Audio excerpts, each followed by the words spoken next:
If you ever get a flat tire, proper use of the jacking tools and spare tire can help you get back on the road quickly and safely.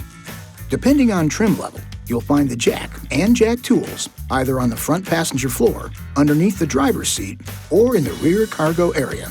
Before you get started though, first make sure you're parked on a firm, level surface, safely away from traffic, ice, or slippery areas. Turn the ignition off. Turn the hazard lights on and set the parking brake. If at all possible, block the tire diagonally opposite the jacking position. For example, if changing the left rear tire, block the right front tire. Next, remove the spare tire before using the jack. Open the rear doors and find the access point for the winch mechanism.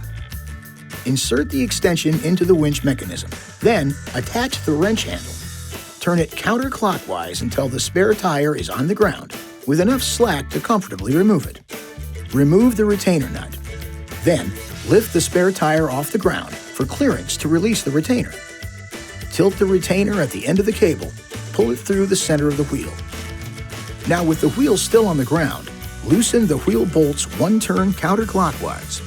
The triangular indicators mark the front and rear jacking locations.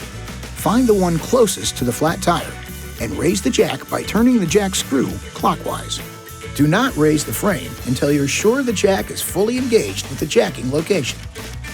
Raise the vehicle only until the tire clears the surface and you've got clearance to install the spare tire. Remember, minimum tire lift provides maximum stability. Okay, go ahead and remove the wheel lug bolts. If there's a wheel cover, remove it by hand. Then, pull the wheel off the hub. Now install the spare tire with the valve stem facing out. Damage could occur if the spare is mounted incorrectly. Use the mounting pin as a guide. Now reinstall any wheel cover, then lightly tighten the wheel bolts with the bolt install wrench. At this point, you can lower the jack by turning the jack screw counterclockwise.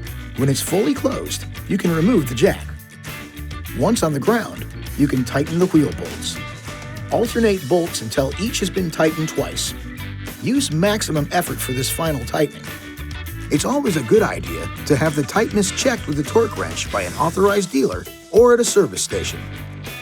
Now, winch the cable into storage position and safely stow the flat tire. Stow the jack and jack tools back in their proper location and you're ready to go. This video is not intended to take the place of your owner's manual. For complete details and other important safety information, please see your owner's information.